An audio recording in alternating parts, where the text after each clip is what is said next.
Hey, beloveds, welcome back to the Living Consciously podcast with me, Yvette Ratshikhopha, where we talk everything wellness, healing, personal development, relationships, and getting you or helping you to create the life that you want and desire. Today, we are discussing a very important topic, and I am here with Dr. Anesu. I gotta get that correct. Dr. Anesu Mbizvo, and we're talking about managing anxiety and also just slowing down in a fast-paced world. I don't know about you, Anisu, but I have struggled with anxiety. It's not something that I've had in my journey, for the most part of my journey. But certain things happened, and I found myself feeling very anxious and all of that. And I'm wondering, for you, have you had? First of all, welcome. Thank you. But have you had we're just gonna jump into it. Yeah. Have you had anxiety before in your journey and all of that? Yeah, 100%. I think for me, similar to you, it was something that maybe I just brushed through earlier on in my career. You know, those moments where you feel a little bit of nervousness before an interview or Yeah. before a big opportunity. But I think COVID in particular, with me being an entrepreneur and COVID kind of taking away all of our control over, our careers, I think that's when I really started to recognize that my anxiety was coming up more and more, and I had to pay more and more attention to it. Sure. Thank you for sharing that because I think that's so relatable, right? And also, I want to mention that NSC is not just a doctor, right? You're a medical doctor. Yes, You're also a yoga instructor. that's And then you correct. have two businesses, as far as I know, the Yes, Nest Space and a Tribe for Healing, that's right? correct. So I can imagine the amount of work that it goes because I think a lot of people have this idea of entrepreneurship as, like you have more time, you have more money. But most of the time, you're doing 10 people's jobs as one person as well, Totally. or you're managing a lot of things. So tell me about, I guess, what has your journey with anxiety been in terms of managing it? What are some of the things that help you through that? Yeah, I think what I really started to realize was that the main trigger for my anxiety was comparison. So, especially during COVID, and I think being an entrepreneur, because you're kind of setting your own path, you almost feel like you need to have some sort of yardstick to measure your success. And often that yardstick comes from other people who are doing what you're doing, but you're not keeping in mind that they might have started on their journey earlier than you, that their journey is completely different to yours. And so when you do that, you constantly come up short, right? Comparing yourself to other people because not many people share their struggles or their downtime. And so when you're comparing yourself to everybody else's golden moments, you often feel like you're lagging behind. And so that was something that really became apparent to me, like I said, during COVID and with social media.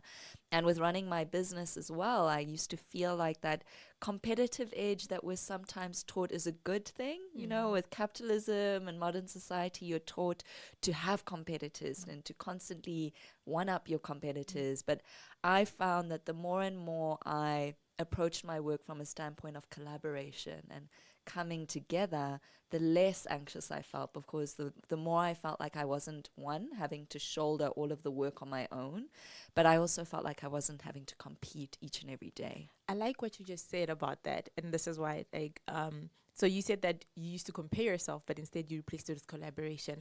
Yeah. So one thing about being anxious or anxiety, right? It always kind of puts in the worst case scenario. So, for example, if someone's struggling with anxiety and they're always focused on like, what if this goes bad? And then to bring yourself to the opposite end of it, you have to say, but what if it works out? Yes. What if I'm not doing enough as other people? What if we collaborated and we can grow together and move forward together? Yeah. So I really like that because just even on a practical level, like regardless of what you're going through, it's like sometimes you need to, I call it equilibrium, bring yourself back to equilibrium because anxiety keeps you focused on one thing on one side. I'm not doing well enough. Other people are doing better than me. But if you can just bring yourself back and say, okay, but what's the other side of this picture? How else can I approach it and look into things like what you just said, collaboration as well, which is the C word.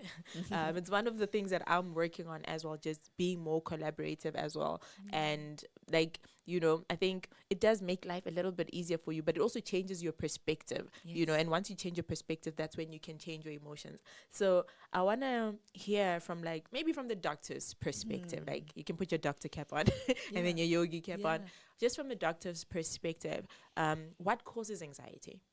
So most of the time when we experience feeling anxious, Yeah. we're usually in the stress response. So I loved studies medicine. I loved let's start that again. It's okay. Yeah. So I loved studying medicine because our human bodies are phenomenal. They're incredible machines, you know, and everything is functioned to help us function optimally in our lives. So the nervous system, our brain and our nerves that send different signals to the body, function almost like a seesaw.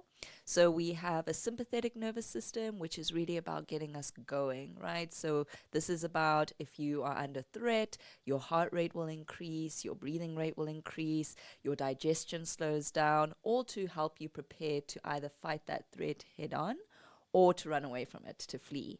And then the other side of the seesaw is the parasympathetic nervous system. And that's when there's no threat around and your brain now sends signals to the rest of your body that you can rest, that you can digest your food, your breathing rate slows down, your heart rate slows down as well.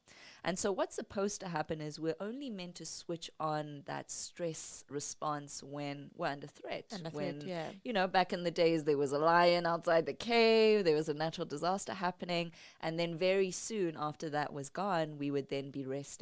But now, we still have the primal instinct. Exactly. Yeah. But now in modern day living, those stresses or those threats come one after the other, right? You start off with stress in the morning, hearing the news before getting ready for work. You then are stressed out because you're thinking about all of the deadlines you need to reach. You get into your car, you're in traffic, then you meet your colleagues. And on and on and Sounds on. like a horror story when you're like, I'm like, oh my goodness. Exactly. That sounds horrific. Yeah. So it's, I don't know, you know, we can all relate to being on the playground and being on the seesaw and you're kind of stuck on one end and you can't get up or you can't get down. And that's what happens with our brains. We're constantly under stress. And what that leads to is our stress hormones are constantly being released over and over again. And eventually our body just sees that as our normal functioning. Yes. So instead of switching off, we're just constantly on. Sure. And that then leads to having chronic mental illnesses such as anxiety, such as depression, because all of these days leading up to that fact, or months or years, we haven't had moments of exhale, moments of rest, moments of switching our brains over to the other side.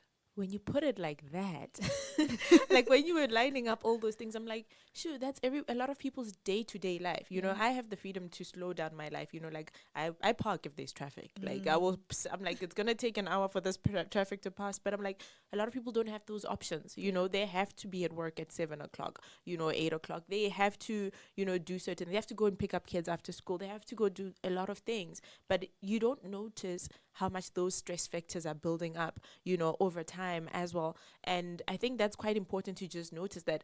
That's why it's also, remember the yin and the yang, like the seesaw as well. Yeah. You have to swing yourself back into balance because life is constantly demanding of you. Capitalism, all these things are the way the world is functioning. And that's why I think, with COVID, everything kind of switched in terms of how people perceived a lot of things. They noticed how stressed they were because once they were at home, they're like, oh, I can work in my own time, or I can do this. I have flexibility to do this and that. And I can actually create from balance. I can take a walk. I've got, during my lunch break, I can just say, okay, I'm going to go for a walk and do this and that, or to have a workout or go for a swim, things like that. And I think that was also quite important that humanity gets to this point where we are aware of the extreme end that we're in, where we're constantly in a state of stress and then have to bring ourselves to slowing down intentionally, 100%. Right? So thank you for explaining that. I think you explained that beautifully.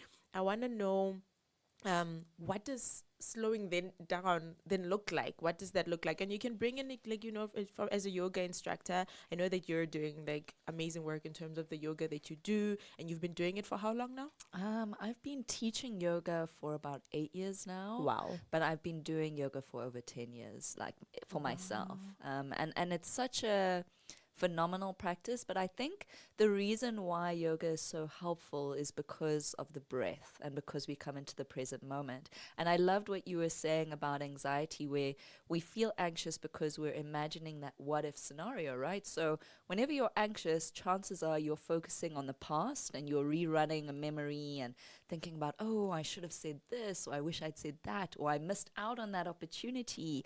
Things would have gone differently if I'd made a different decision. Or you're fast forwarding into the future and thinking about, oh, what if this happens, this goes wrong, etc., etc. And so we hardly ever spend any of our time in the present moment. And when you're in the present moment, you recognize that you're not currently under stress. Like right here and right now, you and I probably have to-do lists. We've got things that we need to do. We've probably got things from the past that we might have made mistakes on. But right here, right now, we're able to sit together, we're comfortable, we're safe. And so as soon as you come into the present moment, you tend to realize that things aren't as bad as your mind is projecting them to be. And that's where the power of yoga comes in, because you're putting your body in these really uncomfortable positions, balancing on one foot, bending over backwards. And because your mind isn't used to your body being in those positions, that's all it can focus on. It can just focus on what your body is doing. And then you bring in the breath, and along with that present mindedness, the breath and the diaphragm send another signal to your brain to say, oh, I can breathe deeply, I can rest, I'm not under stress. I'm safe. That's exactly, I'm safe. And that's really the benefit of yoga. And it's a practice that I really love. But that mindfulness aspect of yoga you can get from so many things, as long as you have those two principles of being present and breathing deeply. So you can essentially practice mindfulness in the gym. You can practice mindfulness while you're doing the dishes. You can practice mindfulness while you're in your car. And so I think when it comes to slowing down, yes, yoga, meditation, breath work are really powerful techniques, and we know a lot about them. But for a lot of people, the most effective tool for you is probably going to be bringing in that present mindedness and the breath into something that you already do in your day-to-day life. That makes so much sense. I mean, just I started. Okay, so I've done yoga on and off. Like, I'm a YouTube yoga person. Yes, now I've You seen know, for the your I've longest seen your Instagram. I've seen your yoga there. You don't need to downplay it. You're looking great. Thank you. So I did yoga on YouTube online for the longest time. You know, I'd do like the morning sun thing, you know, and I'd do so many things. And then eventually, when the anxiety that I experienced was at its peak, then I decided this year, let me do it more consistently.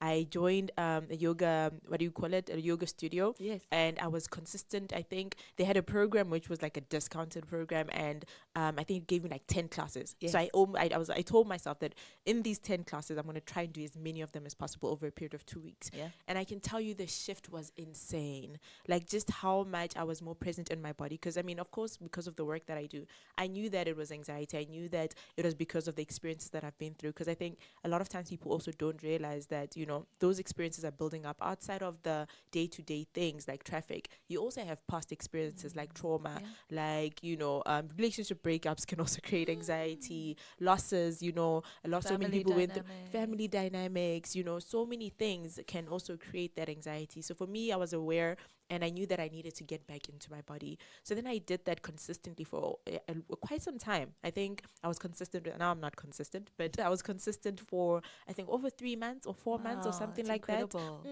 And, you know, I did different classes from Vinyasa to Hatha Slow Yoga to Sky Yoga. There's so many different ones. But I started with the slow ones because the slow ones really help you to just get Sink back in your body. Yes. And also I love that it's very affirming. Like, you know, when you go to gym, you know, and of course everything has its purpose. I'm not bashing gym.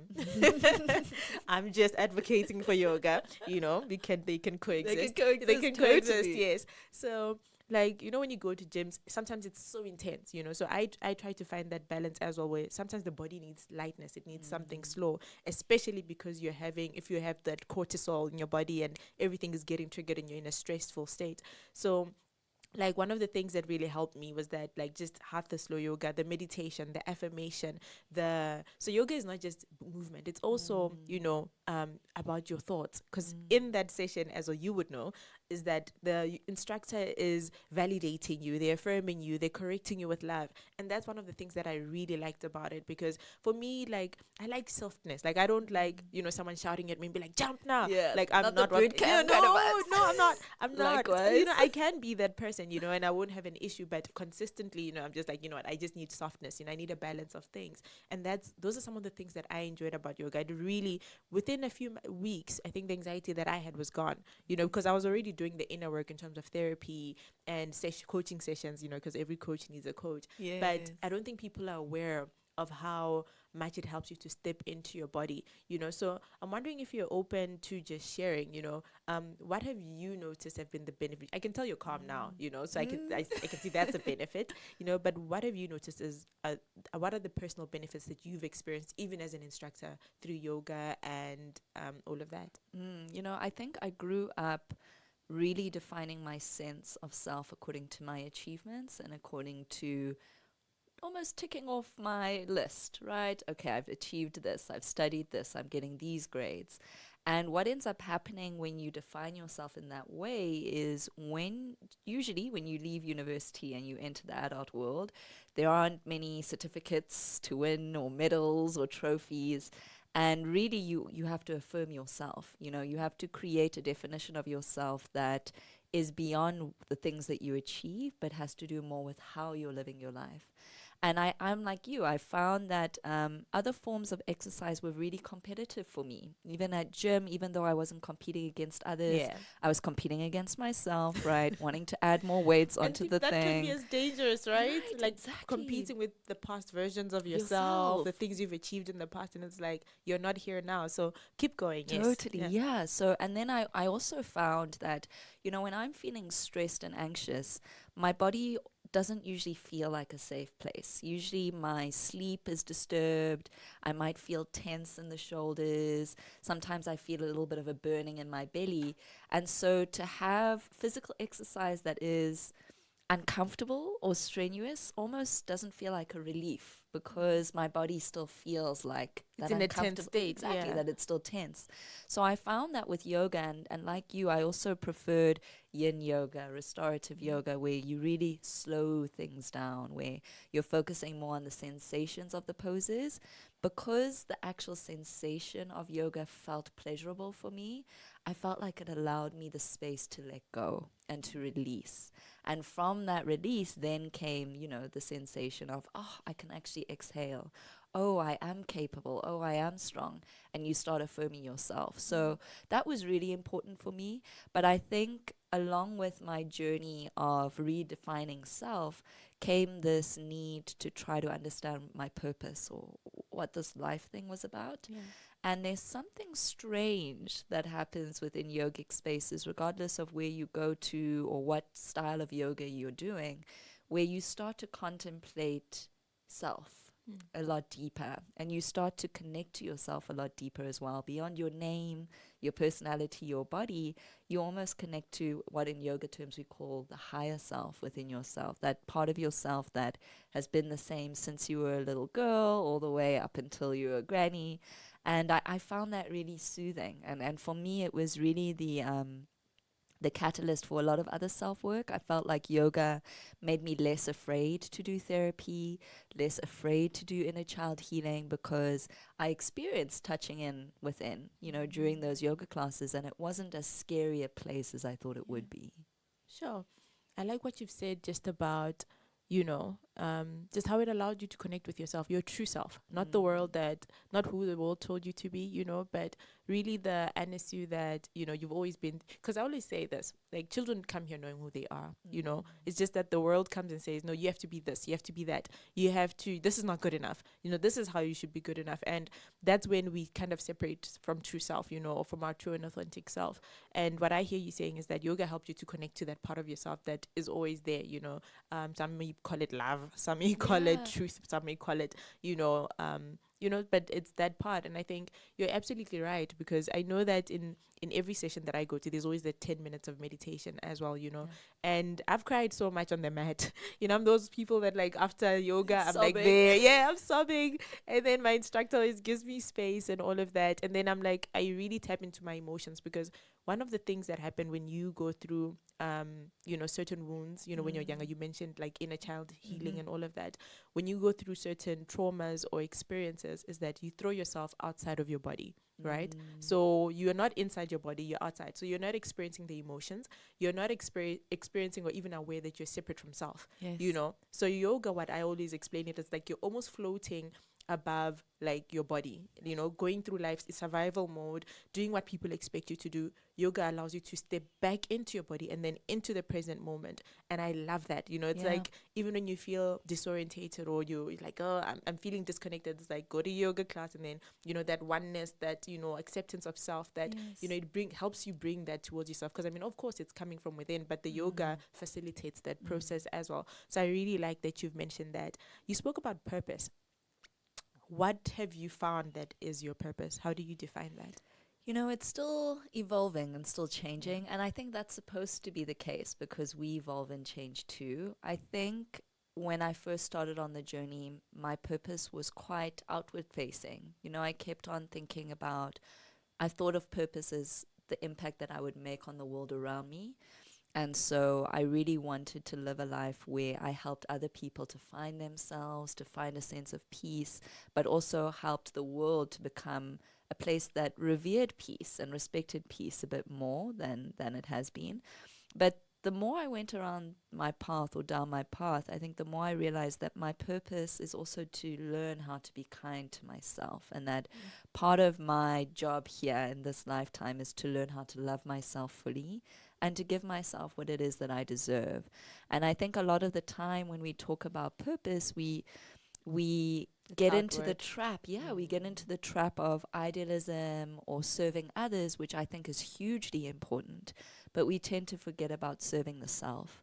And that's been a real shift for me. I think COVID was also quite a big shift where, you recognize, okay, I'm able to work virtually, but I have a lot more free time now. If my purpose is just about helping others, what do I do in my free time? Then you feel empty because in your mind you're like, I only have value if I'm serving, or my job is to serve others. So therefore now you're like, okay, where's my purpose? Exactly. If What I am I can't doing here? work, I don't have a job, if everything's closed down, who am I? So Exactly. that's quite interesting how you've explained that. I have the same definition of purpose. It's a journey, it's not a destination. And also your purpose is just to be yourself. That's it. That's how I define it. I'm Love not here that. to be a coach. I'm not here to be an author. I'm not here to, yes, it's great that people benefit from that, but I'm just truly just expressing self. And through expressing self, people benefit. And that's how I've, I love perceived, that. Can you perceived say that purpose. again? By expressing self, other people benefit. That's Yeah. so powerful. Yeah. Thank you. So Yeah. that's how I've lived my journey, just understanding that I'm here to be me. And I think that allows me to detach. Like, just I'm not attached to the coach thing. Like, if the coach thing ends, I can transition to the next thing, whatever that looks like. I mean, I've been a business consultant. I used to do what's it, at a business development agency, Yeah. and I wasn't defining myself according to that. I studied marketing, today I'm a coach and I'm doing wellness and I'm writing books and I'm a speaker, all those things, but I'm not attached to what I do. What I do is just an expression of me, and who I am can also change. That's the other thing, Yes. right? So as I change and as I discover different parts of myself, I'm not holding myself hostage to those previous versions of myself or, anything of that sort. So that's why I'm like, you just be yourself. If tomorrow you love talking to people, you're being yourself, express that. If tomorrow you want to help, express that. If tomorrow you just want to be with yourself and you just want to, live on your farm and, Yeah. tend to your garden and, have a family, then do that. You're not in any way separated from your purpose. So I love that definition because it's truly close to the way that I define it as well. And I think, yeah, well, it's always outward, right? The material things. Like, one thing I remember, and this is also something that causes anxiety for people, right? Is that we're the what do you call this? The magazine generation, Yeah. like all those magazines that say you have to be the top woman in this, the strong woman, the entrepreneur. Yes. Even the way you wear the entrepreneur hat is based on how the world says you should wear it, Yeah. and then you have to like kind of figure out, actually, I don't want to be working 24/7. I don't want to be part of hustle culture. I don't want to be part of all of that. I just want to be self and create, and redefining even what that looks like. So I really love that definition of purpose. So what is it that you are up to now that is allowing you to express self fully? Yeah, I think gardening and plant parenthood has always been something. And I, just drawing on what you've just said, I think often the clues to the things that will bring you closer to your purpose are the things that you loved doing when you were a child. We've already spoken about as a Yeah. child, you don't have all of these expectations that are put onto you later on. And for me, my childhood was spent outside. I was spent digging, pretending like I was planting forests, Yeah. having fun outside. And so for me, that really brings me back to myself. And within that, I've learned really to have a lot of reverence for nature and for the environment. And so that's kind of put me into the world of sustainability, Yeah. conscious living, conscious consumerism. And then, of course, when it comes to healing, I think just because I feel like I've constantly been searching, constantly been trying to understand who I am, what I'm here for, what brings me joy. And so bringing that or bringing that question to others and helping other people explore that question has always been something that's brought me a lot of joy. And so I now run the Nest Space, which is a physical and virtual space where we create a community around authentic self-healing, where you can come into our space, speak the language you want to speak, wear whatever it is you want to wear, do what it is you want to do, but also be surrounded by people who are going through that same journey. And then a tribe for healing for me was really that next step into collaboration where, like I said to you, I even found within the yogic and wellness space, I started comparing and competing with other wellness practitioners and yoga teachers. And the more and more I started to, I guess, amplify other people's work and showcase other people's work, the less anxious I would feel, because I recognized, one, that all of the responsibility wasn't on me. I think there's sometimes this subconscious feeling that if we fail, the whole world is going to fail. Yeah. And so when you recognize that there's so many other people who are doing the same work as you, that burden lifts. But again, that understanding that there's no need to compete. There's enough for everybody. And the more and more we work together, the more we can accomplish, also gave me so much relief. So those are the things I focus on. I garden, I do yoga, I breathe, I teach other people yoga as well.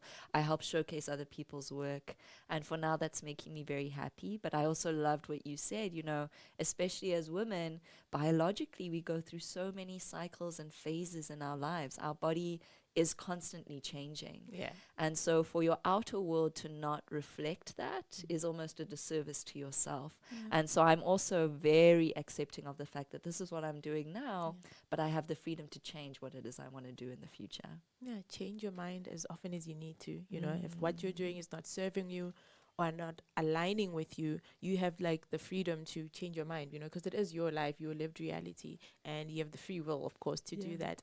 And I also wanted to highlight the DS. Anesu does share a lot of like what I post. I'm like, she's like, they're posting I it. love your sharing post. it. And even on like my other work page, Rooted Well, she also posts that, you know, and you're really living up to everything that you're saying, you know, like all that energy. Because I'm like, she's sharing everything. So now that I'm hearing you saying that, it's like, oh, that's why, you know, that's where it's rooted in. Because I definitely see it. Because I'm like, every event that exists that's like a mindfulness, you know. So please follow a tribe. I think it's a tribe for healing. Yes, please follow a tribe for healing and the Nest Space, because everything that is going on around the healing space, Anesu is sharing it, you know, on those different platforms. And I think you're doing such amazing work, you know. But before we close off, I just want to find out for you, what are some key lessons that you've learned? You know, you spoke earlier on when we started at COVID and the anxiety that came with that, the comparison, and then also now you redefining what purpose means, you redefining what success is, and separating self from the work that you do, and, you know, stepping back into self and all of that. What are some key lessons, like 3 lessons that, you know, you've learned from at least till this point? How old are you now? I'm 30 now. You're 30. Okay, Yeah. okay. Till this point of your life. Enough time, but not enough as well. I'm sure I'm going to learn so much more. Yeah, we'll do another podcast, Exactly. you know.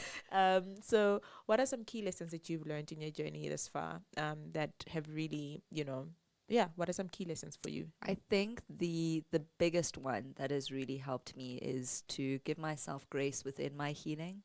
So I also got into the trap of almost measuring the pace of my healing, you know, and I would feel anxious about feeling anxious, you know, that repetitive cycle. Oh no, I'm not feeling down. Then you feel anxious about feeling down. Then you feel anxious about feeling down. One thing I want to say about that, I know I'm going to interrupt your thought process, just hold it. But one thing I want to say is that even healing can become something that is, you know how we think, do the healing work. Sometimes you just need to be, hey? Exactly. Like, you don't need to be reading 200 books every day. Like, when are you being? Exactly. You know, being is part of healing, you know.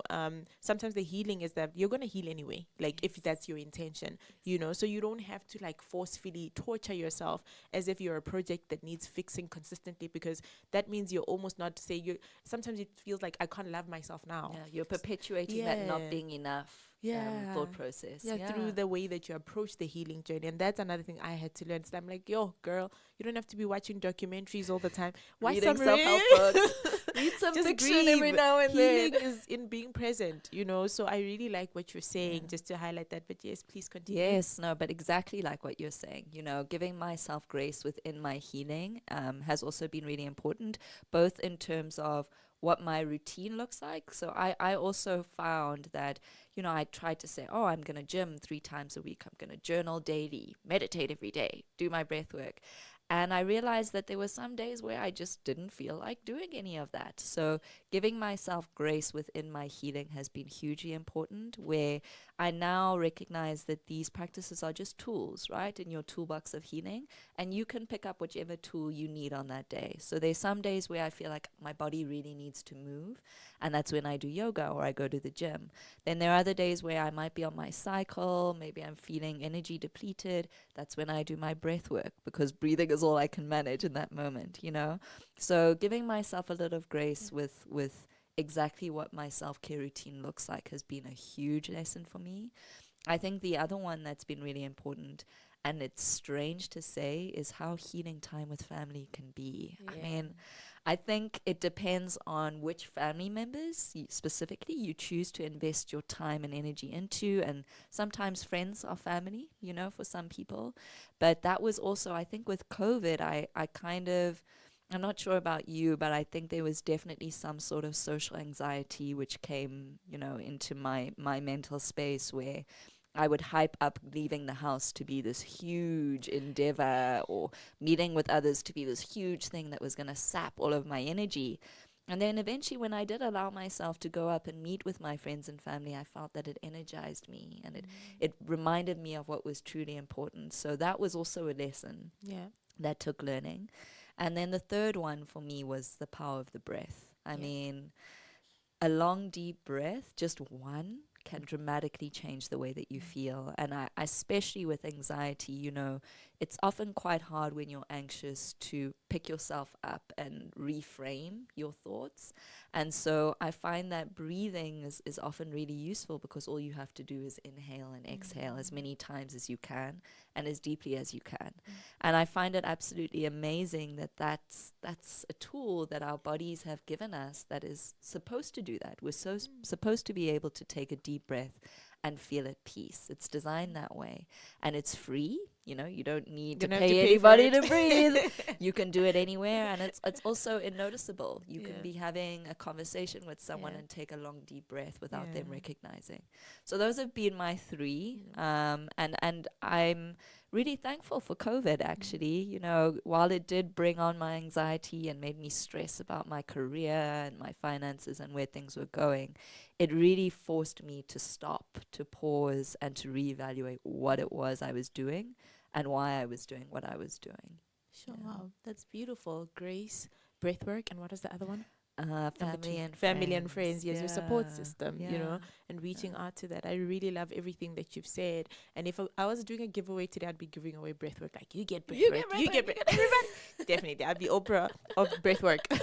Because I love what you said about it being free. Like, I don't know, there's just a shift that happened to me, that you say that your body wasn't designed to constantly be in a state of stress. So the universe, God, creation, whatever created us, made us in a way that we can stop, take a deep breath,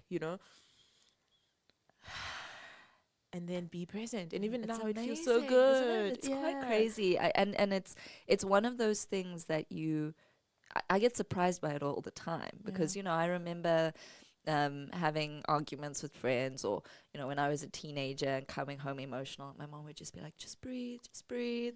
And now when I think about that, I'm like, yeah, actually that works. Yeah, it does. It really, really does. Just taking a moment, going within, and sometimes it's 5 breaths, sometimes it's 1 breath, but just breathing and being present. I think that's what I'm taking away from this conversation today, that if we just take some time to breathe, and if we give ourselves grace, if we're not so hard on ourselves, if we bring ourselves back to the present moment, like be in the room, like be Wiggle in the your room. toes in Yes, your wiggle shoes, your toes, and be more present. So I want to thank you so much for coming today. I really, really appreciate your energy. Like, there's a lightness to you. Like, I know, like, people say that to me, and I'm like, girl, you know how stressed I am. I don't know if that's how you're feeling. Yeah, kind but of.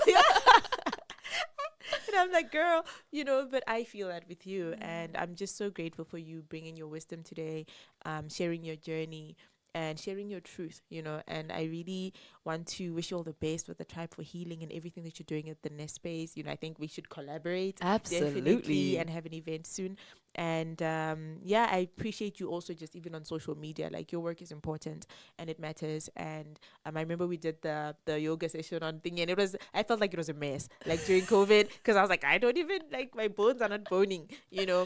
But I really That was our did. first interaction, I Yes, think, yes, right? yes, The it IG was. live Yeah, that we we did an did. egg live Yeah. during lockdown, like one of those intense lockdowns, and it was so good afterwards. I think like 5 people tuned in, or 10 or 15. I don't even know the numbers, But I really want to let you know that your work is important and it matters, and I can't wait to see, every other expression of you that evolves, So that's Likewise, Yvette. I mean, I must say, I've from the very little that I knew of you before to what I now see, and I share all of your stuff because it resonates with me, So your work is so powerful. I think it's incredible the way that you're helping people heal. And even just from this conversation, I've got some nuggets that I'm taking with me. So thank you so much for having me. Thank you for coming, and thank you guys for joining. Where can people find you? I did say the hashtags like a million times, but did I leave anything out? My personal handle is Dr Anesu Mbizvo, and then it's just at the Nest Space ZA and at a Tribe for Healing. All right, you got that. And do follow Anesu on all platforms. Remember to subscribe to this podcast wherever you're listening to it, if you're watching it as well, and we're going to definitely post more episodes and all of that. But thank you for also joining in. I appreciate you. And remember to just have grace for yourself, to trust your own journey, and just be present for yourself in your healing. And remember, the final one, just breathe. Thank you guys. Bye. This episode of the Living Consciously podcast is sponsored by Solal.